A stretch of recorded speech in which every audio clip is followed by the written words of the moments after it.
कांग्रेस और बीजेपी दोनों से।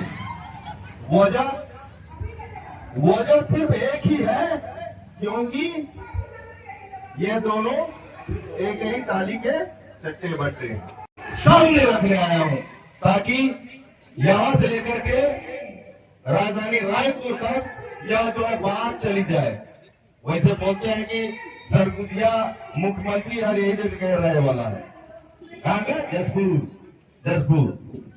लेकिन जसपुर में ही यदि इलेक्शन के भाई मल्ला न्याय नहीं मिली, पत्रकारों को प्रताड़ित किया जाएगा, और उधर अगर थोड़ा सा ध्यान देंगे तो और पता नहीं फहरिस्त लंबी है इतनी ज्यादा कि लोग छोटे छोटे पंडालों में यहाँ बैठे हुए हैं दिन भर से, जो है बिना खाए, बिना पिए, बिना परिवार के, बिना काम के और बिना रुपया पैसा के। काम नहीं होगा तो काम कहां से मिलेगा? अब सोचिए कि उसके बावजूद आप लोग यहाँ डटे हुए हैं, और ये 24वां दिन है, सरकार के थानों में जूं तक नहीं लग रही है कि ताकि इनकी मांगों को पूरा कर सके।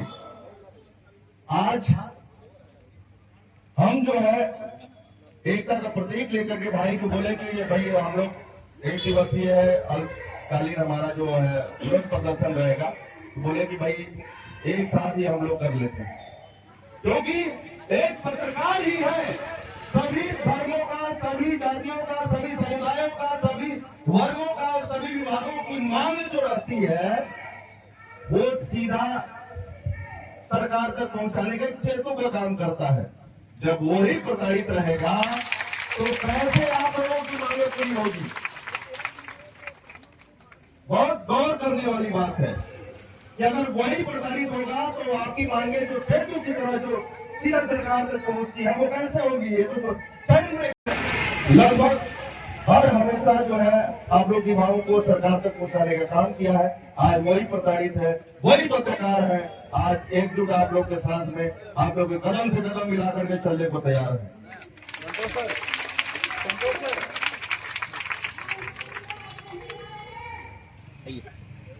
मेरा एक छोटा सा परिचय है, मैंने किसी को एक खातर नहीं मारा, फिर भी मैं गुंडा पत्रकार हूं। हैरानी नहीं है, पिछली सरकार में एक दर्जन अपराध पंजीबद्ध किया गया मेरे ऊपर, और वर्तमान सरकार ने जिला बदल कर दिया एक साल। फिर भी डटा हुआ हूं कि आप लोग की मांगे जो है सरकार तक पहुंचा के रहूंगा और हमेशा यही काम करूंगा। अभी कुछ दिन पहले मैंने एक इंटरव्यू दिया था, उसमें पत्रकार साथी ही मेरा पूछ दिया कि आपको डर नहीं लगता है? तो मैंने बोला सर कुआं क्या, क्यों डर लगेगा भाई?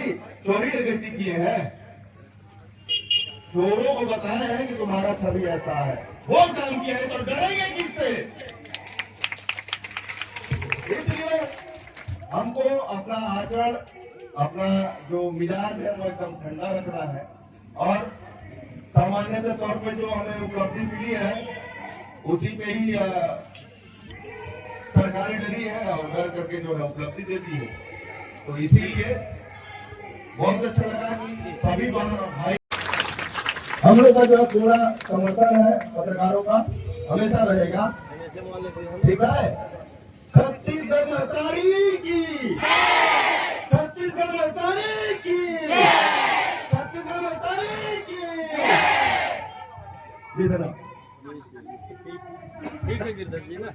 आप लोग में बता रही है कि आज सुशासन की जगह कुशासन है, निश्चित तौर पर। नहीं तो ये स्थिति क्यों पैदा होती? मुख्यमंत्री के गृह जिले में, सबसे बड़ी बात, मुख्यमंत्री के गृह जिले में कुशासन की स्थिति है। आप लोगों के बीच में मैं एक तपस्वी जो शासकीय विभाग में थे, मैं उनका आमंत्रित करता हूँ। एस संतोष जी जो आपको बताएंगे जो पीड़ा है, वो दर्द है, वो कैसे दूर होगा। आप लोग डटे हुए हैं, यही आपकी और हमारी जीत है। आप लोग डटे रहिएगा। भारत माता की, छत्तीसगढ़ महतारी की। मेरा नाम एस संतोष कुमार है। मैं पहले पुलिस विभाग में कार्यरत था। 2010 से 18 तक मैंने पुलिस विभाग की नौकरी किया। 2022 में बस्तर के हमारे आदिवासी भाई बहन जो कि सहायक आरक्षक हुआ करते थे, उनकी तनख्वाह, उनकी बहन, पत्नी, माता, भाई उन लोग में भी एनएचएम के लोग रहते थे। तो स्वास्थ्य विभाग ने हमारा खूब साथ दिया था। 2022 में भूपेश सरकार ने आदिवासी भाई बहन के ऊपर अत्याचार किया। जब हम लोग रायपुर में शांतिपूर्वक ज्ञापन देने जा रहे थे तो रातों रात मतलब उनको उनकी महिलाओं और बच्चों को पिटवाया। तो मतलब ये आदिवासी की खासियत रहती है। तो आप लोग तो 16,000 लोग हो, जब 27 में हम भूपेश सरकार को गिरा के बस्तर के सहायक आरक्षक को स्ट्राइक फोर्स बना सकते हैं, तो आप लोग की मांगे तो जायज है। अभी एक पुलिस अधिकारी से बात कर रहा था जो अपना नाम नहीं बताना चाह रहे थे, वो बोलते हैं कि एनएचएम वालों की मांग है एकदम जायज मांग है, वो लोग कोई ऐसा बड़ा चीज नहीं मांग रहे, जो उनका अधिकार है वो मांग रहे हैं। मेरी बड़ी सिस्टर हैदराबाद में थी, वहां भी मतलब वो वहां नौकरी छोड़ के आए क्योंकि वहां की सरकार ने भी उनको बोला था, एनएचएम में वो भी थी, तो बोले कि उनको ऑन रोल कर देंगे। लेकिन कोई भी सरकार, जैसे कि जितेंद्र जायसवाल आदरणीय जितेंद्र जायसवाल भैया ने बोला, कोई भी सरकार उनको कोई मतलब नहीं रहता है, उनको क्या शासकीय भार पड़ता करके यहाँ वो बिल्कुल भी नहीं देना चाहते। इसलिए मेरा मैं ये बोलते हुए अपनी वाणी को खत्म करूंगा, आप लोग सब एकजुट रहिए। जब 2700 लोग मिलके डिस्ट्रिक्ट स्ट्राइक फोर्स का गठन करवा सकते हैं, तो आप लोग तो 16,000 हो, और एक एक परिवार में यदि 4-4 लोग भी हैं तो 1 लाख तो वैसे ही पार हो जाओगे आप लोग। और जहां एक बार लहर चलती है तो उसके बाद मान पूरी होना ही होना है। भारत माता की जय, भारत माता की जय, भारत माता की जय। जनता जिंदाबाद जिंदाबाद जिंदाबाद, जनता जिंदाबाद जिंदाबाद जिंदाबाद, जनता जिंदाबाद जिंदाबाद जिंदाबाद। हमारी मांगे पूरी करो पूरी करो पूरी करो, हमारी मांगे पूरी करो पूरी करो पूरी करो, हमारी मांगे पूरी करो। भारत माता की जय। बहुत आप पब्लिक की सेवा करते हैं, आप मरीजों की सेवा करते हैं। मैं प्रोफेशनली एक डॉक्टर हूं, मैंने 4 सरकारी नौकरी छोड़ दी क्योंकि जुनून था कि आप लोगों की आवाज, समाज में जो दबे हुए लोगों की आवाज है, उसको सरकार तक पहुंचा सकूं। मेरी प्यारी बहनों, माताओं, भाइयों, यह आवाज दबनी नहीं चाहिए। यह आवाज उस निरंकुश शासन के कार्यकर्ता तक जाना चाहिए जिसके गृह जिले में यह स्थिति है, जो सो रहा है। हमने उन्हें छत्तीसगढ़ की कमान दी थी। अरे भाई, आप आके देखो ना आपके गृह जिले की स्थिति क्या है। छत्तीसगढ़ में एनएचएम बहने की हड़ताल पे है, आज 24वां दिन है। आपने एक तरफा कार्रवाई कर दी कुछ लोगों को, पूरे छत्तीसगढ़ के परिप्रेक्ष्य में बात कर रहा हूं, आपने बर्खास्त कर दिया, सस्पेंड कर दिया। लेकिन जब तक उन्हें सेवा में बहाल नहीं किया जाएगा, हमारी मांगे पूरी नहीं की जाएगी, तब तक हम अनवरत आंदोलन करते रहेंगे। मेरे बहनों, अब मैं बताना चाहूंगा कि पत्रकार साथीगण पूरे प्रदेश भर से आप लोगों के बीच में क्यों आए हैं, आपका समर्थन क्यों कर रहे हैं। जसपुर जिले की बात की जाए, ध्यान से सुनिएगा। जसपुर जिले में सरकारी तंत्र बेलगाम हो चुका है। जनसंपर्क का नाम आपने सुना होगा, जनसंपर्क अधिकारी नूतन सिद्धार्थ कोई है, उन्होंने मेरे 5-6 भाइयों को नोटिस भिजवाया है। 1-1 करोड़ के मानहानि दावे के साथ उन्होंने मेरे पत्रकार भाइयों को अपराधी कहा है। ऋषि जी, आपको बुलाना चाहूंगे यहाँ में, मेरे पत्रकार साथियों को अपराधी कहा है क्योंकि हम शासन की योजनाओं को गांव-गांव के लोगों तक पहुंचाते। उनका काम है जनसंपर्क अधिकारी का पत्रकार और जनता के बीच या आपके बीच वो एक सेतु का काम करे। किंतु जब हमने किसी खबर को, किसी कमी को प्रमाण के साथ प्रस्तुत किया तो वो बरखला गई कि प्रमाण के साथ आपने प्रस्तुत किया। उन्होंने नोटिस भिजवा दिया, मानहानि का दावा करेंगी 1 करोड़ का। एक पत्रकार भाई जिसे तनख्वाह तक नहीं मिलती, वह कैसे अपनी रोजी रोटी चलाता है, आपकी और जनता की आवाज को बुलंद करता है, उसे नोटिस भिजवाया गया। ये कितना गलत हुआ, हमें अपराधी कहा गया। अरे भाई, एक किंवदंती वर्तमान में छत्तीसगढ़ शासन की है, हमने बनाया है, हम ही संभालेंगे। आप लोगों की तरफ से, पूरे प्रदेश की जनता से उनकी की तरफ से मैं कहना चाहूंगा, हमने बनाया, हम बिगाड़ना भी जानते हैं।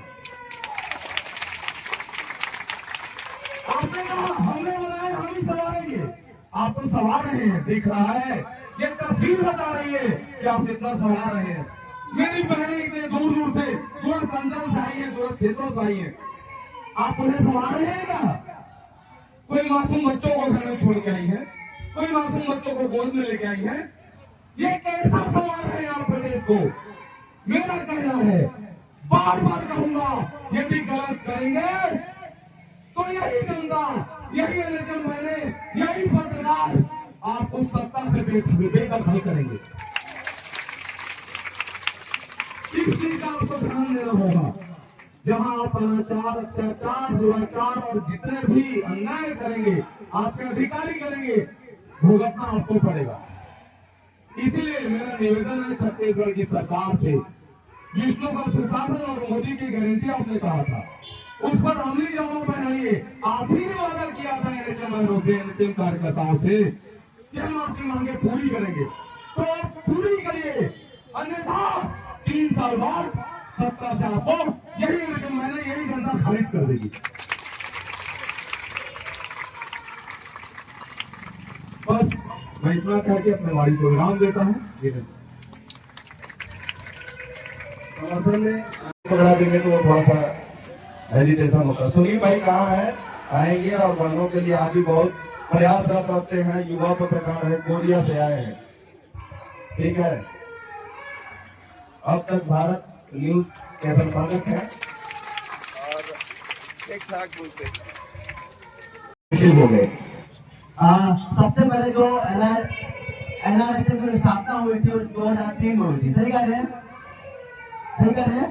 उसके बाद में एनएचएम हुआ था जो 2013 में हुआ था, 2005 और 2013 पे हुआ था, ठीक है। तो 2013 की बात करते हैं। 2013 के बाद से जो सरकार में बैठे हुए जो हमारे माननीय है, जो हमारे यहाँ के विष्णु देसाई जी हैं, इसके बाद में प्रशासन में बैठे हुए, शासन में बैठे हुए जितने विधायक उनकी सैलरी कितनी बार बढ़ी है पता है आप लोग को? कितनी बार बढ़ी है? उनका सेवा विस्तार कितनी बार हुआ है? उनकी कितनी फैसिलिटी बढ़ी है? 4 बार सैलरी बढ़ चुकी उनकी, 2013 के बाद से बता रहे हैं। उसमें पाते थे 75,000 का महीना 2013 के, अभी पाते हैं 3 लाख रुपए महीना, पता है? इतनी बार उन्होंने बढ़ा दिया। कैसे बढ़ाया पता है? विधानसभा में बैठे और ताली बजाए थे, हड़ताल नहीं करना था उनको।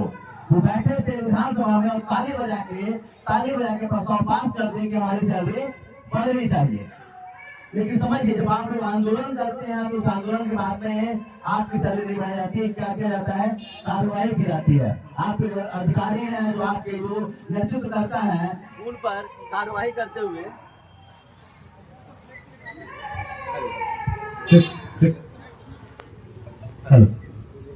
जो आपके नेतृत्व करता है, उनके ऊपर कार्रवाई करके उनको बर्खास्त कर जाता है। इसके बाद तो आपको कानून की सेवा दिलाया जाए, क्या वो सही है?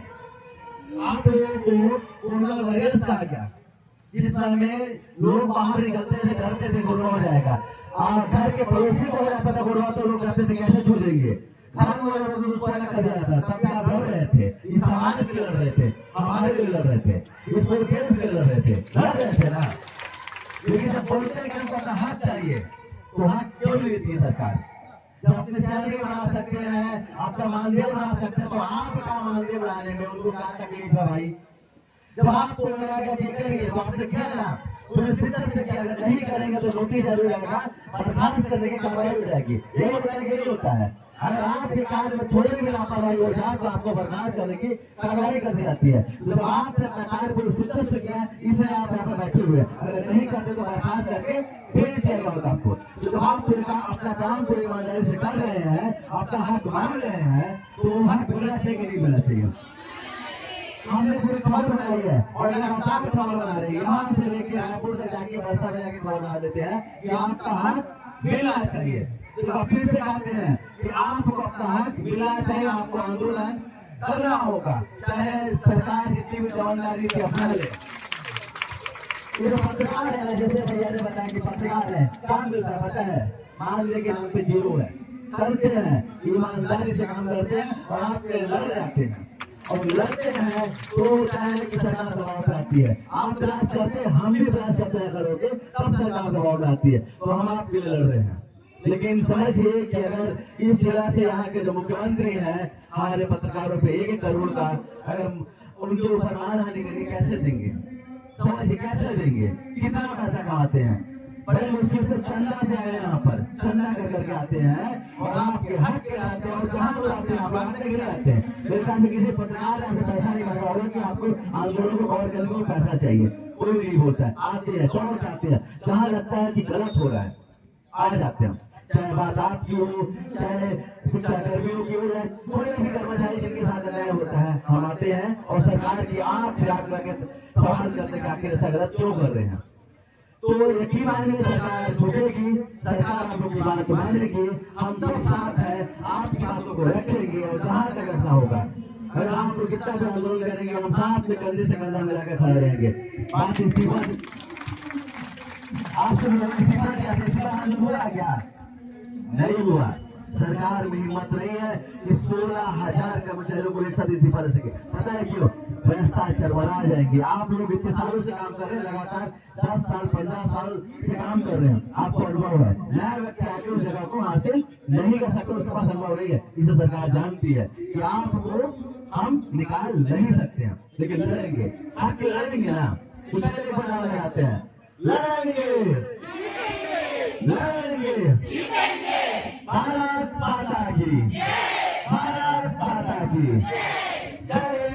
जय छत्तीसगढ़, जय छत्तीसगढ़ महाचारी।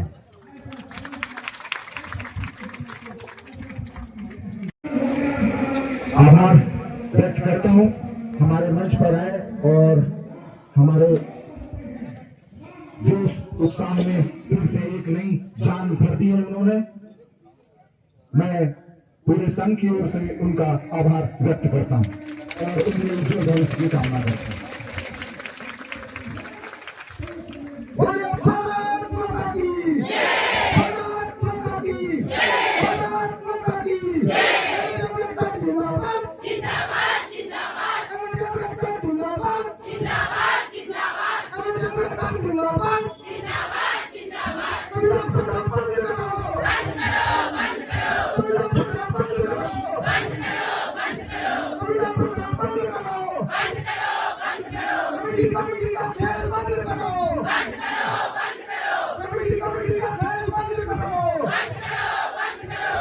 कमेटी का खेल बंद करो, बंद करो, बंद करो। अभी करो, अर्जेंट करो, हमको परमानेंट करो। अभी करो, अर्जेंट करो, हमको परमानेंट करो। अभी करो, अर्जेंट करो।